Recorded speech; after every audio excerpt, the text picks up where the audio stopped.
नमस्कार फ्रेंड्स, स्वागत है आप सभी का हमारे और आपके इस YouTube चैनल पे। फ्रेंड, आज हमारे साथ हुए हैं मुकेश तिवारी जी, और मुकेश तिवारी जी से हम जानना चाहेंगे कि ये जो मोबाइल का नेटवर्क है या नेटवर्क प्रणाली किस तरीके से कार्य करता है, इसके बारे में हम विस्तृत जानकारी लेंगे। और आप सभी से रिक्वेस्ट है, कृपया वीडियो को स्किप ना करें और पूरा वीडियो ध्यान से देखें।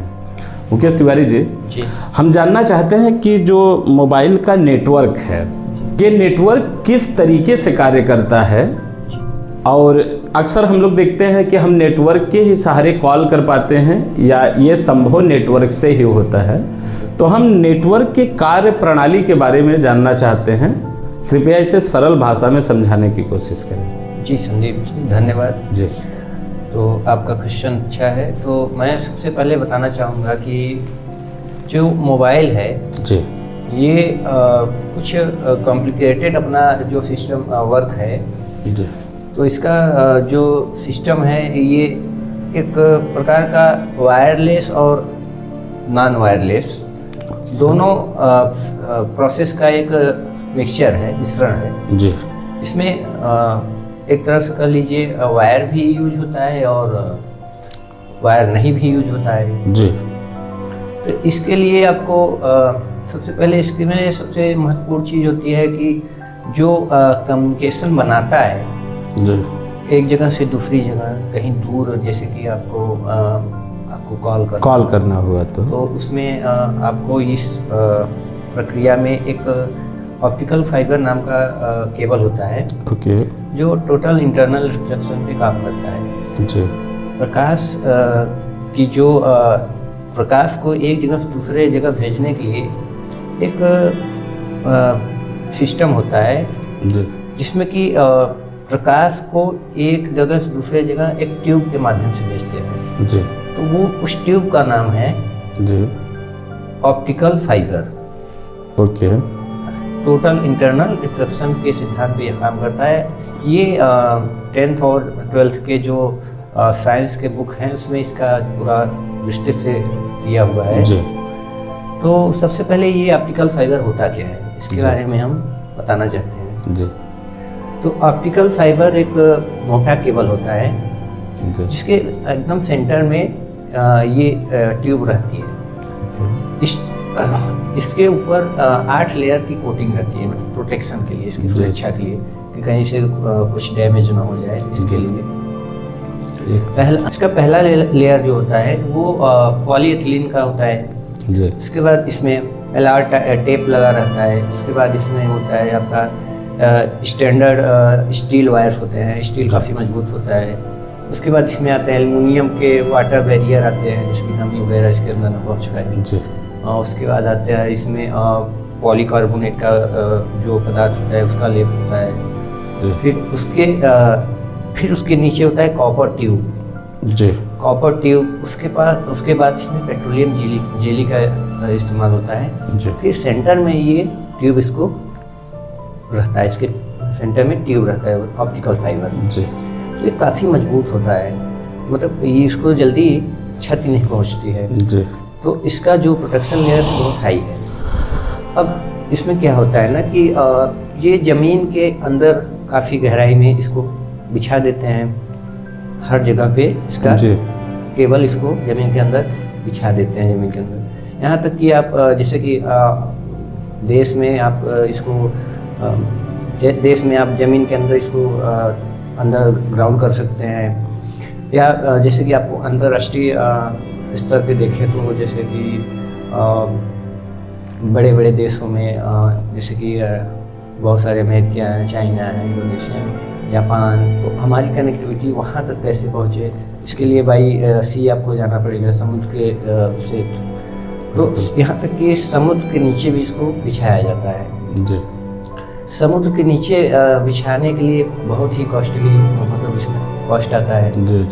तो उसके लिए वहाँ पे 2 केबल बिछाए जाते हैं। जब ग्राउंड में तो एक ही केबल बिछाया जाता है जी, लेकिन समुद्र के अंदर 2 केबल बिछाए जाते हैं। मान लीजिए कि कोई भी जैसे समुद्र में जीव हुआ है, बड़ी मछलियाँ हुई, शार्क हुई, व्हेल हुई, वो इसको क्षति पहुँचा सकती है। तो इसके लिए 2 केबल मतलब उसमें निकाला जाता है, क्योंकि कॉस्ट वही लगेगा जो मशीनरी जी, जी। बिछाने का काम करेंगे, सब कुछ कॉस्ट वही रहेगा। केबल का जो आपका एक्स्ट्रा चार्ज आता चार्ज है। लगेगा। तो डबल केबल रहने का फ़ायदा ये है कि आपका अगर एक केबल आपका डैमेज हो गया, एक केबल से आपका जो कार्य है वो पूर्ण रूप से संचालित होता रहेगा। तो ऑप्टिकल फाइबर ऐसा नहीं है कि जो आप ये बात करते हैं तो जो टावर वगैरह हैं तो डायरेक्ट टावर से ही टावर कनेक्टिविटी होती है, तो कहीं टावर पे कनेक्टिविटी डायरेक्ट आपका बात हो जाती है। उसके लिए ऑप्टिकल फाइबर के थ्रू ही आपका वो जो कनेक्टिविटी होगी। हाँ, कनेक्टिविटी होगी। और इसके बाद आते हैं ऑप्टिकल फाइबर जो है, ये आपका जो जगह जगह पे टावर लगाए जाते हैं। जी। अलग अलग कंपनियों के टावर लगते हैं, सभी कंपनी अपना अपना टावर लगाती है। टावर का रेंज होता है 5 किलोमीटर, 8 किलोमीटर, 10 किलोमीटर अपना रेंज करते हैं। जी। तो वो लोग टावर बनाते हैं और वो ऑप्टिकल फाइबर उससे कनेक्ट करते हैं। जी। जब ऑप्टिकल फाइबर उससे कनेक्ट करते हैं, अच्छा एक बात और कि टावर को जो चलाने का जैसे कि उसको जो चलाने का कार्य होता है कि उसमें आपको इलेक्ट्रिसिटी चाहिए। जी। जो टावर है, मोबाइल टावर, वो आपका डीसी करंट पे काम चलता करता है, है। उसको एसी करंट नहीं चाहिए। जी। तो आपका उसमें बैटरी लगे होते हैं, जिसमें कि उसमें 48 वोल्ट की बैटरी लगे थे और 2-2 वोल्ट के 12-12 करके 2 बैच के बैटरी रहते हैं उसमें। 48 वोल्ट की बैटरी उसमें रहती है डीसी। जी। तो उसमें जनरेटर रहता है और जैसे कि आप एसी लाइन उसको करंट देंगे तो एसी करंट उसमें देंगे तो एसी करंट के लिए उसमें जो कन्वर्टर का यूज। हाँ, एसी करंट को जो कन्वर्ट ट्रांसफार्मर रहेगा उसको अच्छा। करंट को हाई वोल्टेज से कम वोल्टेज में कन्वर्ट करेगा। उसके बाद वो उसमें जो लगे रहते हैं वो इंस्ट्रूमेंट वो उसको डीसी करंट में कन्वर्ट कर देंगे। कन्वर्ट करते हैं। तो लाइट जैसे कट जाती है तो उसकी समस्या के लिए जनरेटर उसमें लगा रहता है। जी। मतलब ये सिस्टम हो गया आपका ये टावर का। जी। तो अब टावर पे आप एक चीज़ और देखे होंगे कि टावर के ऊपर वो लगा रहता है कि एक लंबे बॉक्स लगे रहते हैं और एक गोला, जी। 2 बॉक्स लगे रहते हैं जी, टावर बिल्कुल। पे। और टावर पे दोनों बॉक्सों का जो कार्य प्रणाली है अलग अलग है। तो इसमें आपका जो कार्य प्रणाली है इसका, जी। तो जो आपका लंबा वाला जो आप उसमें देखते हैं इंस्ट्रूमेंट जो लगा रहता जी। है, उसका काम क्या होता है कि जो आपका मोबाइल सिग्नल है, पहली बात तो जो मोबाइल से आप बात करते हैं तो मोबाइल में आपकी आवाज़ को कन्वर्ट करता है। आपकी आवाज़ को जो कन्वर्ट करता है उसे उसमें, क्योंकि आपका आवाज़ जो है एनालॉग सिग्नल में काम करता है, जी। तो एनालॉग सिग्नल होता है उसको डिजिटल सिग्नल में कन्वर्ट करता है। उसमें ट्रांसमीटर लगे रहते हैं मोबाइल में, उसमें एंटीना लगा रहता है। तो आपका जो एंटीना है वो कनेक्ट करता है, वो जो लंबा वाला टावर है वो है बॉक्स है, उस लंबे वाले बॉक्स में आपके मोबाइल से डिजिटल सिग्नल में कन्वर्ट होके उसमें वो भेजता है। जी। वॉइस को। हाँ, वॉइस को आपका वॉइस एनालॉग सिग्नल हो जाता है, उसको मोबाइल जो लगे रहते हैं कन्वर्टर, उससे उसके थ्रू वो डिजिटल एनालॉग उसमें डिजिटल सिग्नल में कन्वर्ट करके उसमें एक एंटीना के थ्रू ट्रांसमिट कर देते हैं टावर के पास। ठीक है। अब टावर के पास जब वो उसको रिसीव करता है, जो उसको क्या बोलते हैं कि लंबा वाला रहता है टावर, उसका वो बॉक्स, उसको बोलते हैं जीएसएम एंटीना, और जो गोला वाला रहता है उसको बोलते हैं माइक्रोवेव एंटीना। तो जो ये आपका जीएसएम एंटीना है, ये कॉल को रिसीव करता है, आपके सिग्नल को, जो आपके मोबाइल से डिजिटल सिग्नल निकला है वो उसको रिसीव करता है। अब रिसीव करने के बाद वो अब जैसे कि आप नियरेस्ट एरिया में हैं, ठीक है, कि जैसे कि आप उस टावर के रेंज में हैं, तब तो वो उसी टावर से आपकी बात करा देगा। लेकिन अब जैसे कि उसके रेंज के बाहर है, तो रेंज के बाहर है तो क्या करता है कि वो इस जो बॉक्स है जीएसएम एंटीना, ये आपका भेजता है किसको, माइक्रोवेव एंटीना को। जी इसको दे के आप देखे होंगे कि जो टावर होते हैं उस वो ऊपर से एक केबल, मोटा मोटा केबल ग्राउंड पे नीचे आता आता है, है। तो उसमें वो सिग्नल आते हैं नीचे, और वो वायर कनेक्ट होते हैं किससे, ऑप्टिकल फाइबर। जी ये ऑप्टिकल फाइबर आपके कहाँ से कनेक्ट होते हैं, आप जैसे आपके हर जिले में एक इसको स्टोर करने के लिए स्विचिंग सेंटर बना रहता है, एमएससी जिसको बोलते हैं, बड़ा सा ऑफिस होता है।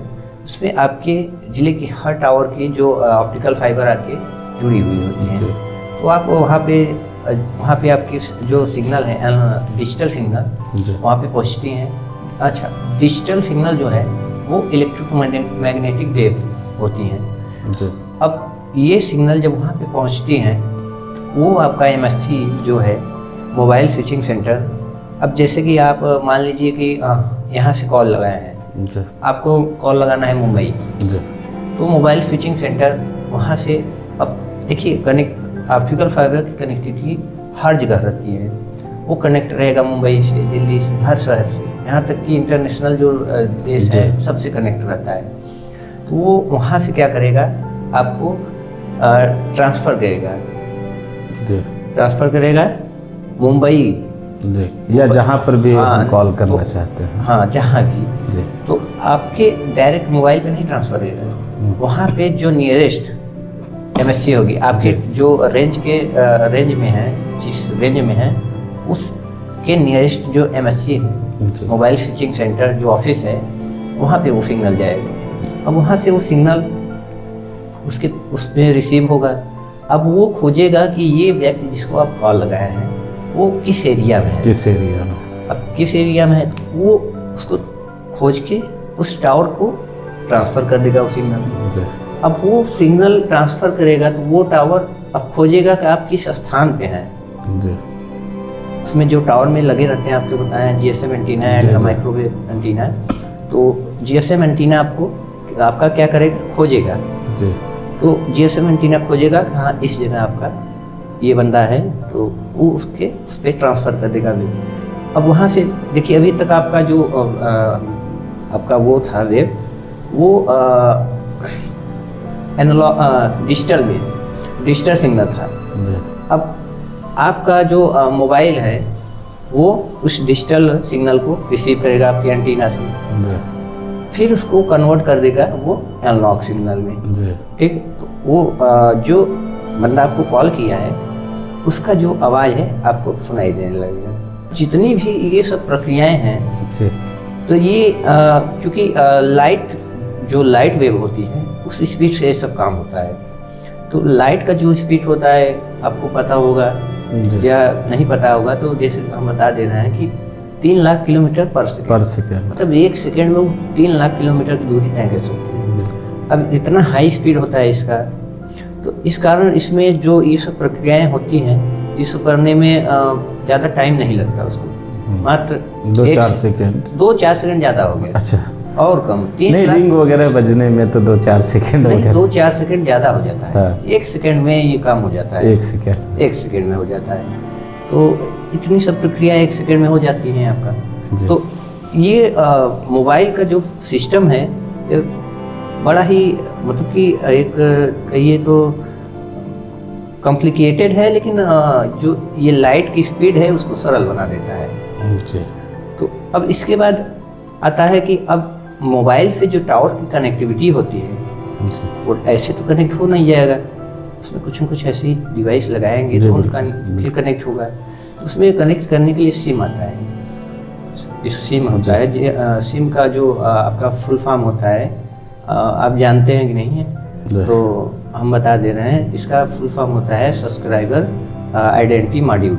जी ये इसका फुल फॉर्म होता है सिम का। जी ये प्लास्टिक का बना रहता है, इसके ऊपर सिलिकॉन एक सेमीकंडक्टर है, जी उसका सिलिकॉन का उस पर चिप लगा रहता है। जी तो वो एक तरह का आपका आइडेंटिफिकेशन होता है। बिल्कुल। अब सिम आपको लेने के लिए आप जाओगे तो कोई ना कोई आपको वैलिड आपको डॉक्यूमेंट्स देना पड़ेगा, बिल्कुल। चाहे आधार कार्ड हो गया या वोटर कार्ड हो गया या चाहे कुछ भी, जी तो आपको देना पड़ेगा। तो आपका एड्रेस, आपका नाम, सब कुछ उसके पास स्टोर हो जाएगा। जी बिल्कुल। वो जो आपका नाम, एड्रेस सब स्टोर होगा, वो कहाँ होगा? MSC, जी मोबाइल स्विचिंग सेंटर में, जी वहाँ पे स्टोर हो जाएगा। तो आप जब भी कॉल लगाओगे तो वहाँ पे आपको पहचान लेगा कि ये कौन सा बंदा है, कौन सा नंबर पे है। जी जी तो पहचान के फिर वो ट्रांसफ़र करेगा। तो जिस व्यक्ति को आप फ़ोन लगाओगे उसका भी तो जो सिम एक आइडेंटिटी होगी। आइडेंटिटी होगी, तो वो अपने जो जहाँ पे होगा तो वहाँ के MSC पे उसका डाटा स्टोर रहेगा। बिल्कुल। तो अपना मैच करा के वो कॉल ट्रांसफ़र कर देता है। तो इसमें ज़्यादा टाइम नहीं लगता है। तो ये अब मोबाइल से और टावर तक की जो कम्युनिकेशन होती है वो वायरलेस होती है। जी। मोबाइल से टावर तक की जो कम्युनिकेशन होती है वो वायरलेस होती है। बाकी सब वायर के थ्रू ही होता है जी। आपका। तो वायरलेस होने की वजह से, जैसे कि मोबाइल से टावर के बीच में जो वायरलेस कम्युनिकेशन हो रहा है, तो उसमें आप इसको वायरलेस भी कह सकते हो, और फिर बाकी जो केबल्स हो रहा है उसको वायर से कर सकते हो। जी, बिल्कुल। तो ये दोनों चीज़ से का मतलब मिश्रण है। जी। तो बहुत लोग सोचते होंगे कि ये मोबाइल से हमें टावर टू टावर कनेक्शन, मतलब डायरेक्ट हम जी, कनेक्ट कर जी। लेते हैं। इसी प्रकार से जैसे कि आप इंटरनेशनल कॉल लगाते हो, या आपने एक एग्जांपल के लिए, जैसे कि आपने मुंबई में रह रहे हैं या दिल्ली में रह रहे हैं, वहाँ पे आपने सिम लिया, जी। तो आपका जो आइडेंटिटी है जी। वो वहाँ के MSC में स्टोर रहेगा। जी। लेकिन आप वहाँ पे लिए हो, लेकिन आप चले गए चला कहीं और, रहे हो। कहीं और चले गए। जी। अब आपने यहाँ फ़ोन किया, कॉल लगाया उसको, तो ये अब यहाँ से ये टावर आपको ट्रांसफ़र करेगा ऑप्टिकल फाइबर थ्रू वहाँ पे। अब वहाँ से वो अब खोजेगा, आप तो वहाँ हो नहीं, आपका जो लोकेशन बताएगा वहाँ नहीं रहोगे। तो फिर ये क्या करेगा कि वहाँ से अब आपको खोजेगा, आपको खोज लेगा, क्योंकि अब उसके पास सब आपकी डाटा स्टोर है। बिल्कुल। अब वो खोज लेगा आपको, आप किस शहर में हो, आपकी जो सिग्नल है ट्रांसफ़र कर देता है जहाँ आप हो। जी। अब वहाँ के MSP पे जाएगा आपका सिग्नल, जी। MSC पे जाएगा। अब MSC उस आपके जो नियरेस्ट सेल टावर है जी। उस पर वो सिग्नल भेज देगा। फिर उस जो टावर है वहाँ पे GSM एंटीना आपके यहाँ मोबाइल पे एंटीना थ्रू सिग्नल भेज देगा, आपका मोबाइल रिंग करने लगेगा। यही प्रोसेस मतलब चलता रहेगा। जी। जिसे आप देखिए, आप जहाँ से रजिस्टर्ड कराए वहाँ पे नहीं ना होके और कहीं चले गए हैं, तो उसे जैसे कि मान लीजिए आप दिल्ली में हैं और चले गए हैं कहीं और, तो वहाँ से आपका जब ट्रांसफ़र करेगा उस जो MSC ऑफिस होगा उसे फॉरेन MSC ऑफिस बोलेंगे। तो इस प्रक्रिया के द्वारा हम सिग्नल के ट्रांसमिशन से बात करते हैं। जी। फाइबर, ऑप्टिकल फाइबर के थ्रू बात होती है हमारी। यही इसका सिद्धांत सिद्धांत है। जी। धन्यवाद।